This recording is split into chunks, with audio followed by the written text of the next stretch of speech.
Hello everyone and welcome to this edition of NASCAR's Lost Teams, Ranier-Lundy Racing.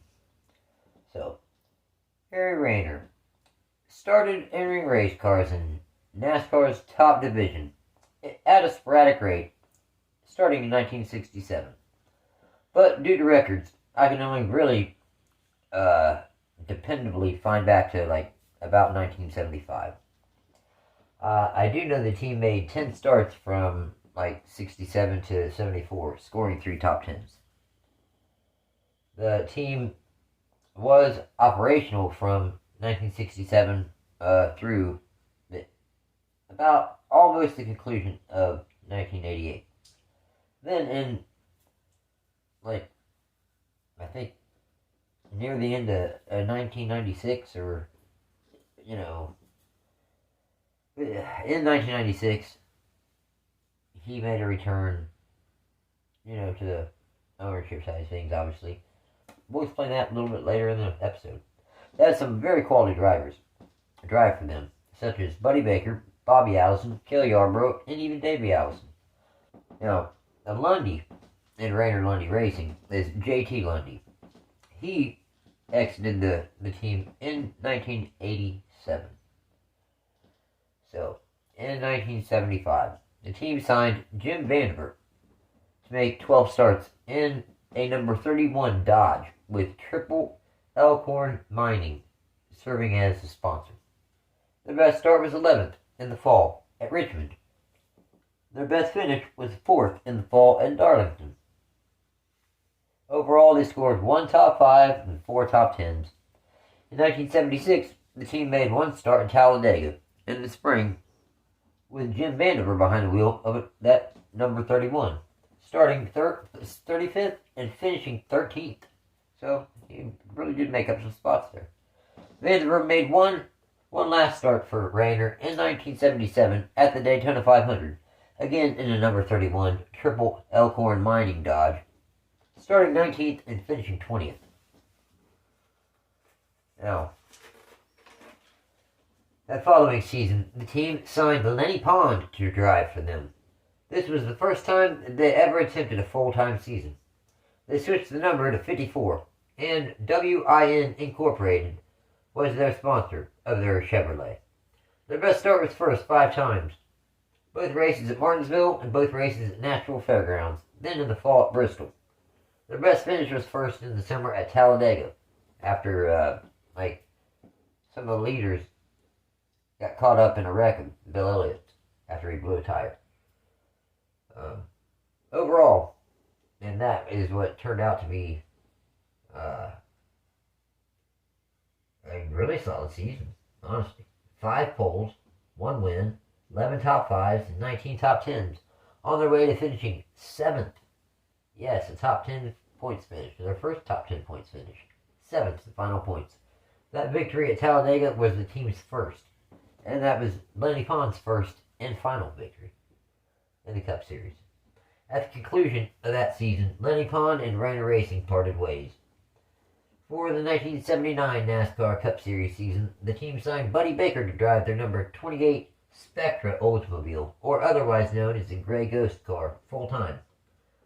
Well, all but about 2 starts. Their best start was first, 7 times. Both races at Daytona, both races at Atlanta, both races at Bristol, then at Texas World Speedway, and in the fall at Rockingham. So actually, their best start was first 8 times. Their best finish was first 3 times, in the spring at Atlanta, in the summer at Michigan, and then in the fall at Martinsville. Overall, they scored 8 poles, 3 wins, 12 top 5s, and 15 top 10s, on their way to finishing 15th in final points due to not running 2 races. They would have easily been in the top 10 if they would have just ran the other 2 races. Harry Ranier and the team brought back Buddybaker again in 1980 to drive the number 28 again, but this time they only made 21 starts. Their best start was first 6 times, in the spring at Daytona and Atlanta, then in the summer at Talladega and Michigan, then in the fall at Martinsville and Charlotte. Their best finish was first twice, including the 1980 Daytona 500, then in the spring at Talladega. Overall, they scored 6 poles, 2 wins, 10 top 5s, and 12 top 10s on their way to a 21st place points finish. At the end of the 1980 Cup Series season, Baker and Ranier parted ways. So, in 1981, the team signed Bobbyallison to drive the number 28 Buick. Hardy came on a few races into the season, and the team ran the entire schedule for only the second time. Their best start was first, twice, in the spring at Daytona and Talladega. Their best finish was first, 5 times, in the spring at Riverside, Talladega, Charlotte, and in the summer at Michigan, and in the fall at Atlanta. Overall, they scored 2 poles, 5 wins, 21 top 5s, and 26 top 10s on their way to a second place points finish, only winning the championship by 53 points over Darrell Waltrip. At the end of the 1981 season, Allison left to drive for Dyegard Racing. Raider Racing didn't let this get them down too bad, though, as they went out and signed 1973 NASCAR Cup Series champion Benny Parsons to drive their number 28 J.D. Stacy Pontiac part-time. Their best start. Now, he made 14 starts in that part-time, in that part-time schedule. Their best start was first 3 times, in the spring at Daytona, Rockingham, and Talladega. Their best finish was third 4 times, in the spring at Rockingham, Richmond, Talladega, and Pocono. Overall, in his 14 starts, he scored 3 poles, 0 wins, 7 top 5s, and 8 top 10s. Buddybaker returned to the team to make 15 starts himself. His best start was second in the summer at Nashville Fairgrounds. His best finish was second in the summer at Talladega. Overall, in his 15 starts, he was able to score 3 top 5s, and 9 top 10s. Joe Ruttman also made 1 start for the team in the season finale at Riverside, starting 40th and finishing a very, very solid 3rd. That following season, in 1983, Ranier signed 3-time NASCAR Cup Series champion Cale Yarborough to drive that number 28 Hardy Chevrolet part-time, only 17 starts.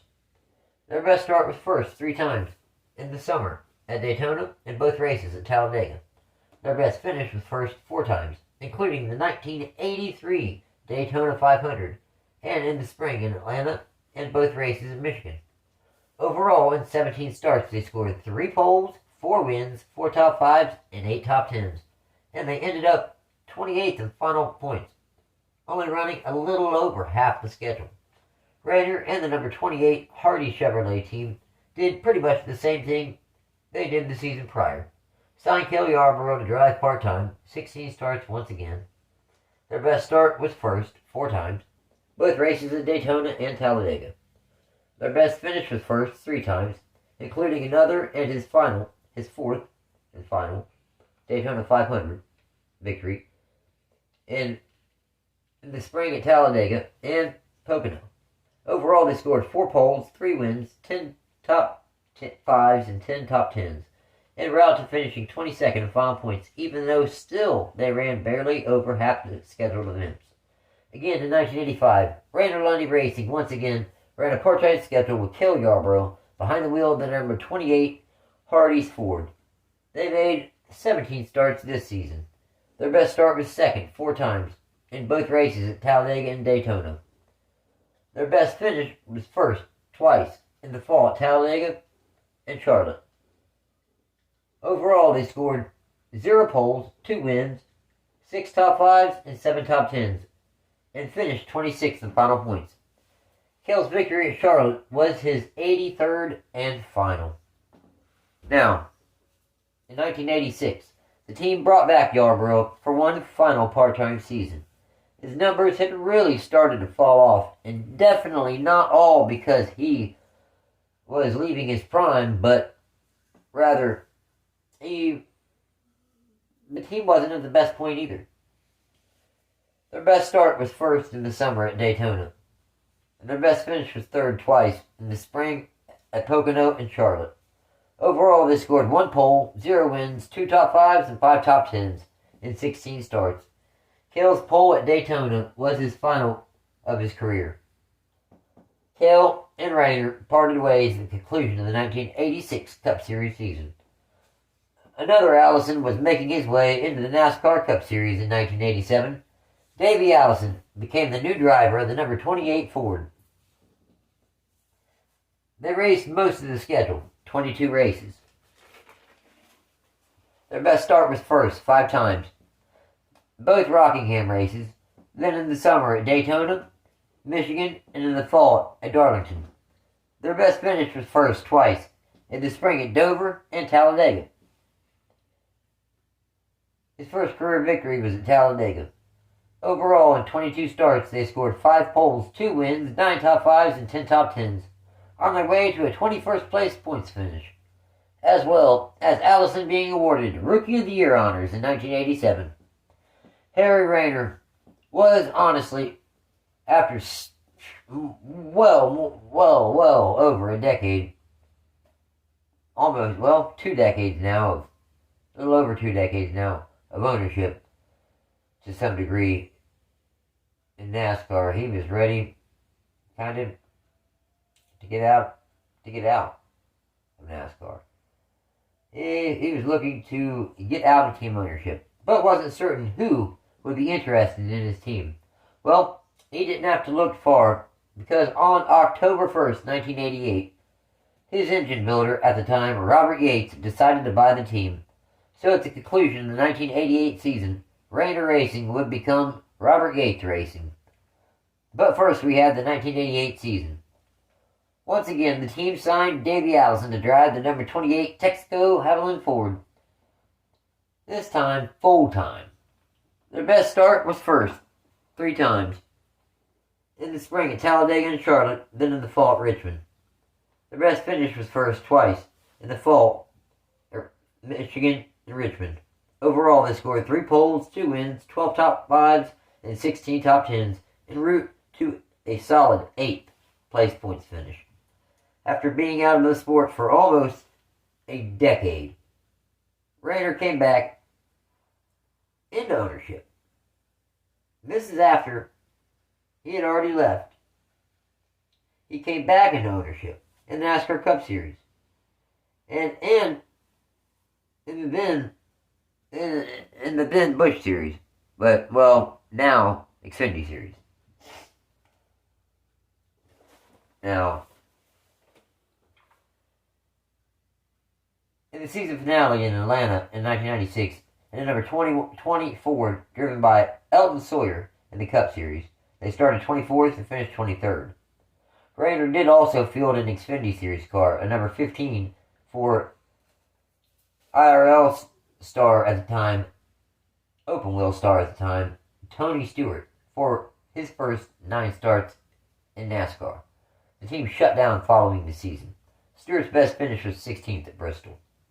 The next season, in 1997, Rayner planned to run the full season with Greg Sachs behind the wheel of the number 20 Hardee's Ford, but the results were poor, and they were DNQing some of the time. So they cut back to part-time before quickly shutting down. Sachs made 6 starts for the team, and Lance Hooper made 1 start at Sonoma, starting 42nd and finishing 37th. Sachs' best start was 25th in the spring at Talladega. Sachs' best finish was 13th, also in the spring at Talladega. This team definitely found its share of success in 269 starts, scoring 39 poles, 24 victories. A few excellent drivers spent time behind the wheel of this team's car. Buddybaker, Bobbyallison, Davey Allison, and Cale Yarborough. Thanks for watching. I hope you enjoyed the video. Take care.